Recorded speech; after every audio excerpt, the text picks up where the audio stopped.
Very good. Well, thank you so much for joining us and Alignable for the learning more about the employee retention tax credit today.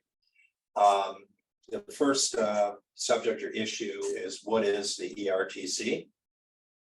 And it's a fully refundable payroll tax credit for qualified wages paid to retained employees. So the scope of this program, this offering by the federal government, is to encourage to give a tax refund or credit, which is taxable, back to small businesses so they can keep employees, keep them on their payroll, and make otherwise what companies were damaged, at least more than nominally, by COVID, to keep them in business and continue doing business. Now, the employee retention tax credit is just that. It's a tax credit where if a qualified business for the quarters of the quarters of 2, 3, and 4 of 2020, and quarters 1, 2, 3 of 2021, qualify for that tax credit, it's a check, actual check that's mailed by the IRS to small businesses to help them recover from COVID. Now, that those funds are taxable. You do have to pay taxes on them, unlike the PPP, which in all jurisdictions, there was no federal taxes. Some jurisdictions on the PPP did have to pay state taxes. And the next slide, please. Now, there have been a lot of misconceptions about the employee retention tax credit. Some of the individuals think that they would have had to, necessarily lose money during the pandemic. That's not necessarily true. If revenues for a particular company had flatlined, or net profits had flatlined, or increase minimally relative to the historical growth of a company, you can still qualify for the employee retention tax credit. A lot of folks I found had explored, a lot of my small business owners that I represent had explored whether or not they qualified for the employee retention tax credit in early 2020 during its inception. And they were advised that they did not qualify based on the rules at that time. Now, these rules, there have been 8 major changes since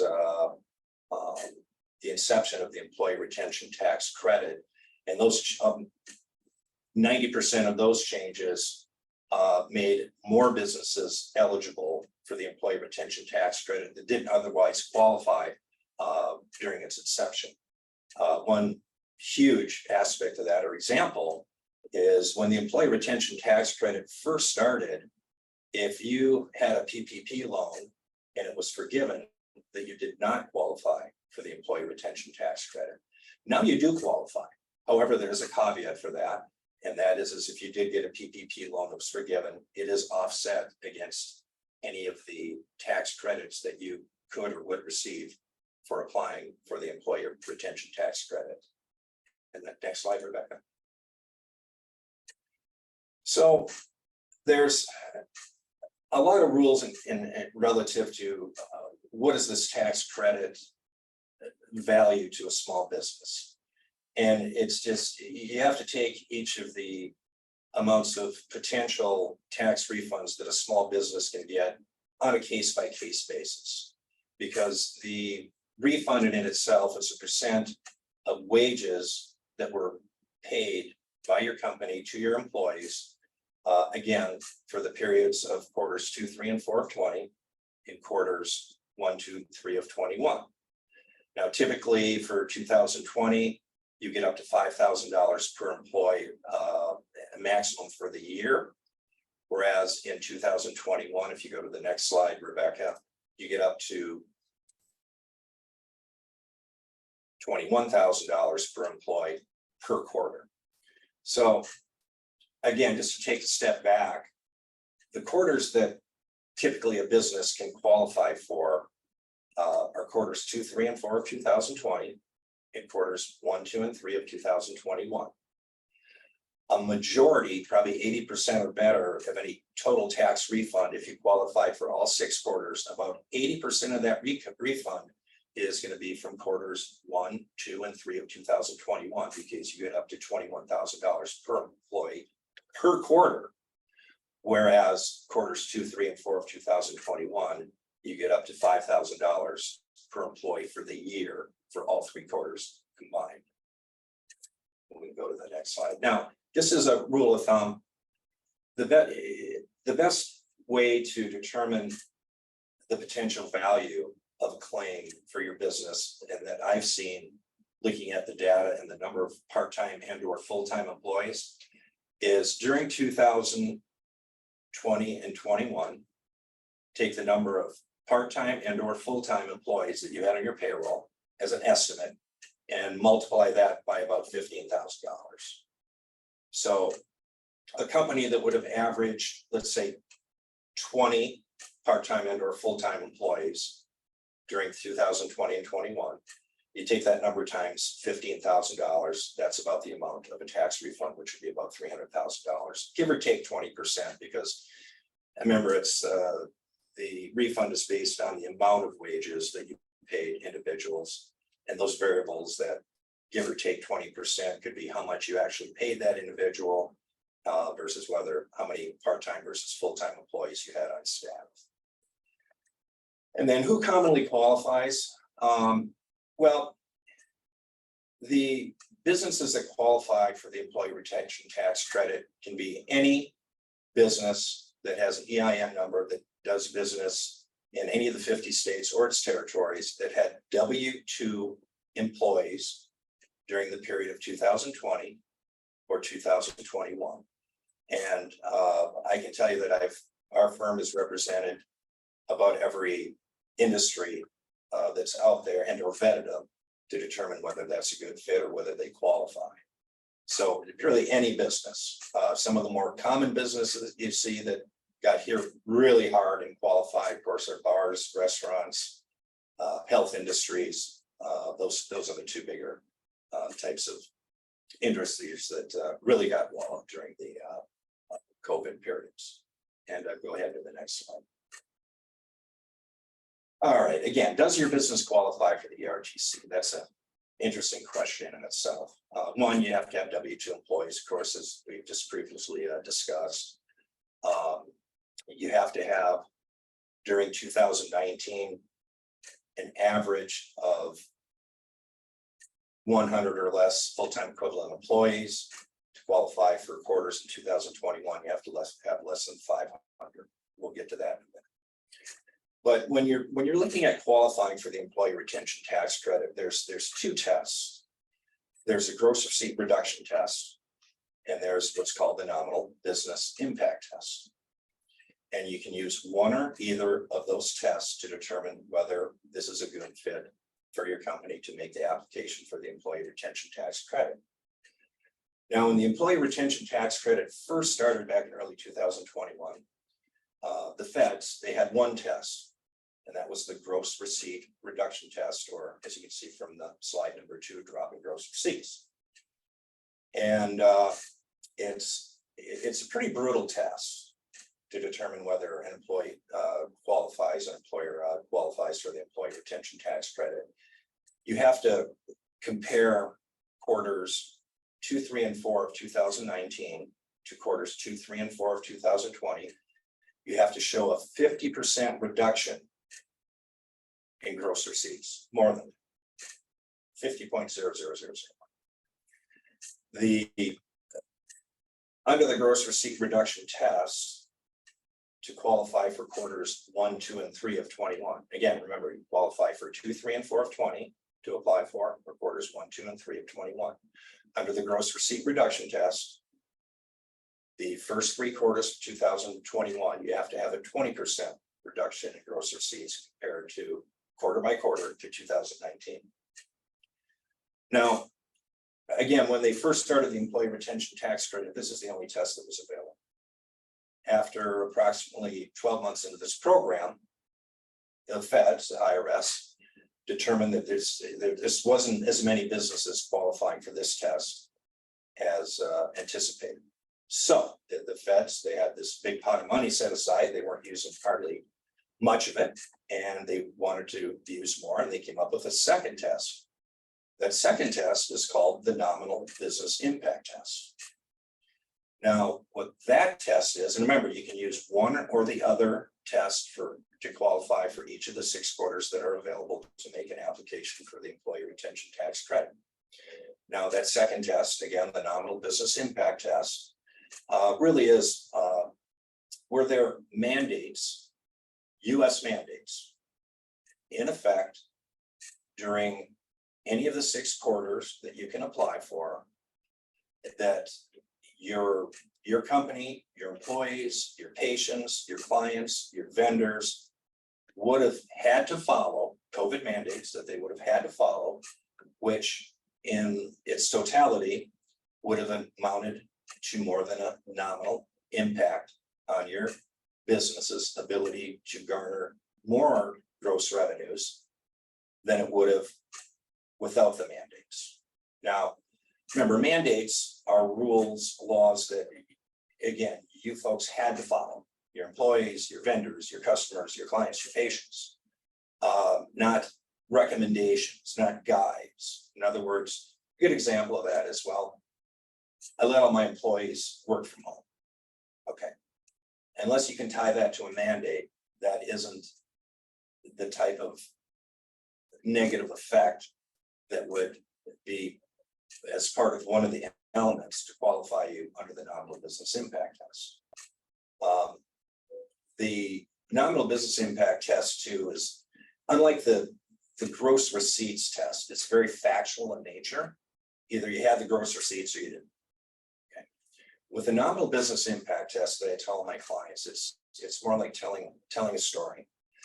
During these quarters of these periods, here were the negative effects on my business relative to mandates that my employees would have had to follow. Some of the bullet points, well, when we vet a company, most of the companies we vet as far as qualifying, a majority of the quarters that we apply for and the majority of the companies that we vet qualify under the nominal business impact test. And we go through in great detail through several meetings by Zoom, by phone or otherwise, the nominal business impact test guideline, which is about a 130-page guideline that the IRS put forth to describe what they thought would be qualify a company as having had more than a nominal negative effect on their business. Now, we've taken that 130-page guideline and we've boiled it down to about 15, 16 bullet points. Each one of those bullet points are problem, effect, problem, effect, problem, effect.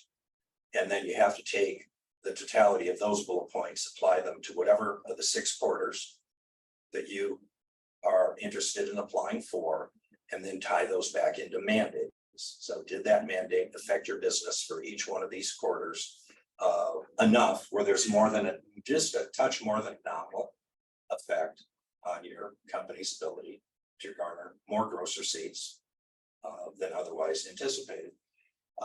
Some of those bullet points, of course, are one big one, let's say for restaurants or for healthcare, like a dental office, is where there are restrictions on a number of people in a room or a building. Like a dental office, for example.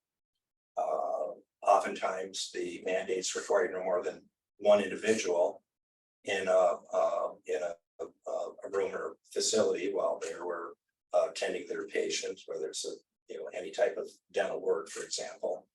Of course, they didn't have an assistant or otherwise, and the effect of that would have been that without more than one person in that room, that dental office could only see so many patients per day. In other words, it slowed down the production line, so to speak, of getting patients in and out. And that would have been a negative effect. Less patients is less revenue. And some of the other bullet points here are shifting hours to increase sanitation of your facility. Again, taking a restaurant or dental office or what have you. We found that small business owners had their employees, there's a substantial part of their day that they spend sanitizing. Well, when they're not sanitizing, they're not doing 100% of what their job or job description is, which means that that employer is losing out on that part of the payroll and or their ability to see or maintain or be able to facilitate more customers per day, per week, per month than they otherwise would have without the mandates. So we go through and take the nominal business impact test very, very seriously. It's a very complex area of the law, unlike perhaps the gross receipt reduction test, and take a very conservative look at that to determine whether we think and the small business owner thinks that they would have had more than a nominal impact negatively on their business during the 6 quarters in question that you can apply for. We can probably go to the next slide here. So the gross receipt reduction test, again, we kind of beat that dead horse to death, but the nominal impact, getting back to the nominal impact test, is what any organization that you've vet to determine whether you qualify for your claim. You want to be very, very, very careful that they do their due diligence and go through the nominal business impact test with great detail, great caution. And also, under the nominal business impact test, what we do with our clients is we don't say, okay, all right, yeah, all these bad effects, we all agree it's more than nominal, we'll go ahead and file your claim, et cetera, et cetera, et cetera.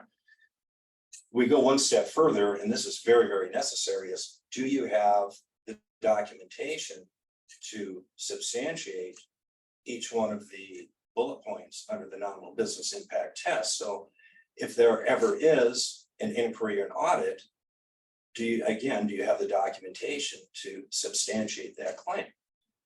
So if you're qualifying a small business under the nominal business impact test, you file the claim, you get the check. Now the IRS has up to 5 years to make an inquiry or an audit. And you want to make sure that we make sure at our firm that we train our small business owners and or staff that are involved in this process, not only to have the documents, to make sure that they're set somewhere where they don't disappear. So their IT person doesn't come in on a bad day, press the Control-Alt-Delete button and erase all of that very, very good information and documentation. Now you may be thinking, okay, what is a document, for example, that you want to have to substantiate this claim and make sure that that document was preserved. So if there's an inquiry or an audit, that you'd be safe. Let's get back to the dental office, for example. If they can only see so many patients in a day because of mandates that required a longer period of time to meet that client's needs relative to their visit, you keep your logs relative to not just that period in question, relative, but you keep logs relative to how many patients you've seen in that day, that month, that week. And then also we ask clients, small business owners of ours, to keep past information too, because I might want logs from 18 or 19, so you have some comparison to determine whether or not there actually was an increase, decrease, or flatline in the number of patients' visits. So that would be an example of documents you want to preserve. Also, home healthcare facilities, which is a huge basis of our clients throughout the United States. You'd want to keep documents, for example, relative to emails or protocols that you had relative to sanitation, etc.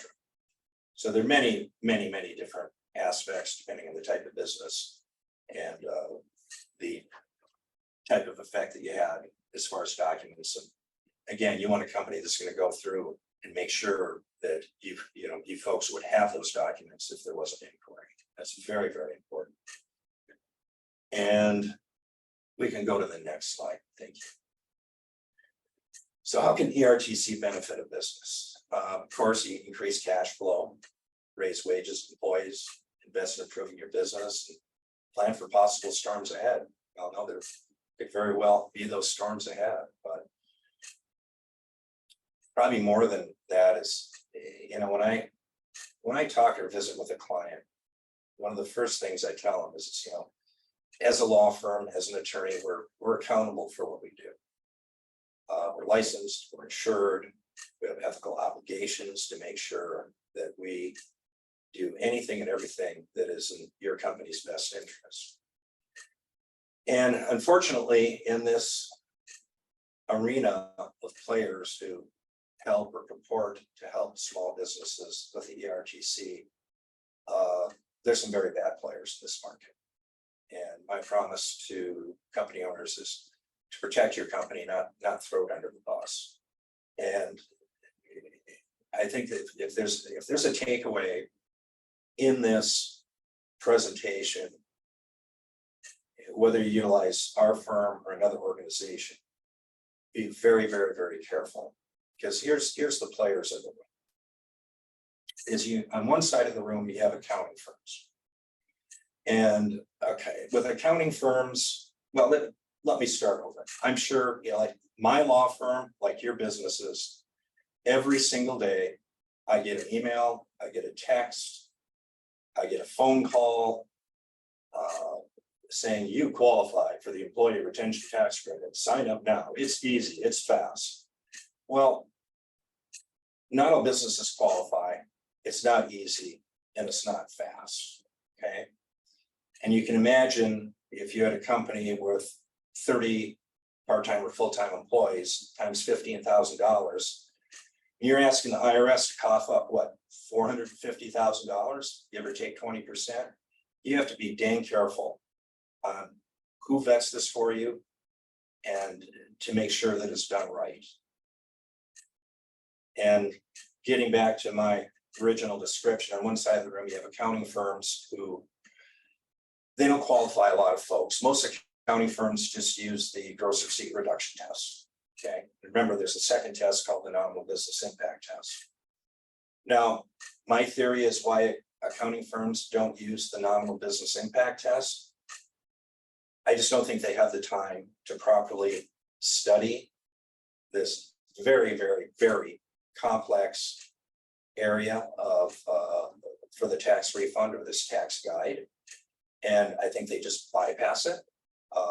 Unfortunately, I've seen accounting firms not even tell their clients that this test is available. And I'm saying just because it's available that you qualify, but at least take a look at it, because it's a very, this claim is very, very important to your business if it's applied right, and that's carefully, thoughtfully, conservatively. And whoever you have vet this claim gives you the good, the bad, the ugly.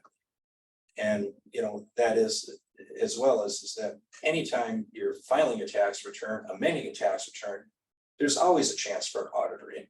The real issue is how prepared are you for that auditor inquiry? Remember, we get back to the nominal business impact test and preserving docs, et cetera, et cetera, et cetera. So on one side of the room, you have accounting firms where they typically just apply the gross receipt reduction test that I've seen. Now, that's again my opinion, and that's out of many hundred small business owners that I've talked to and vetted for this claim. On the other side of the room, you have these businesses that have popped up. They're not CPA firms, they're not tax law firms, and everybody qualifies. At least that's my opinion. Now, it may not only be just my opinion. If you go to irs.gov under the employee retention tax credit section of irs.gov, there's no less than 3 warnings the feds have put out there saying be very, very wary of these businesses that have popped up. And I think in the IRS's position, they play very fast and loose with these rules. Now, how they get you, these small businesses that play fast and loose with the rules, is that, remember, in order to get your refund, you have to amend your company's tax returns for whatever quarters that you think are available, and you file them with the IRS. Now, our time's running out, but I just want to make this very, very clear. Whether you use us or not, we want to make sure that you're safe. So you amend your 941s, you file them with the IRS. What happens next? Well, 99.9% of the time, the IRS is gonna send you a check first and ask questions later. What that means, asking questions later, is in the form of an inquiry and audit. They have up to 5 years to do that, okay? Well, as you can imagine, could some of these companies be long gone by then? I don't know. But they have their money. Good luck getting it back from some of them. But anyway, that's the big takeaway. Make sure you talk to somebody who's experienced, make sure they're accountable for what they do. Make sure they do their due diligence. And that's not just sending your payroll taxes, to this company. Make sure that they go through both the revenue reduction test and the nominal business impact test with great detail. And I think our time is up, Rebecca. Pretty close, yep. That we're at 24 minutes. Yep. All right. On that note, just be very wary, be cautious, and be safe with your business. Thank you.